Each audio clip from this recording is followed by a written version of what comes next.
ហើយបើខុសពីអាហ្នឹងអត់មានពេញចឹងទេ 24 ខែ10 2025ទស្សនៈ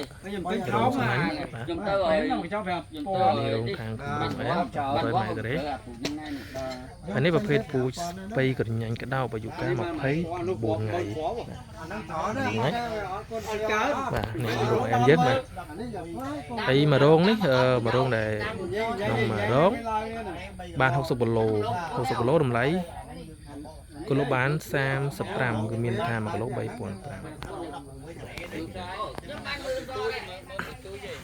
ស្រួយខ្ញៅនេះ29ថ្ងៃឡូនគាត់ពូហើយតោះណាពូអាពូម្លងហ្នឹងចាក់nhau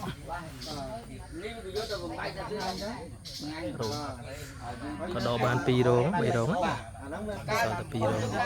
ហើយម្ដងហមសម្រាប់បាននេះហោលើកដបក្រៅហមទៅ វាអាក្រមវាដូចពងមនក្នុង បាទ ចាហមហ្នឹងយ៉ាងមែនពុតជំនួស អាហ្នឹងមានតែកាចាញ់អត់ បាទ នេះ ថ្ងៃអាហ្នឹងហមចាញ់ទៅ តែចៃស្រីកូនចៅកូនចៅដែរដាំទេគាត់នៅថាអ្នកធ្វើនឹងអ្នកស្ដាប់ ដាំឡើងណា ដានបាទ បា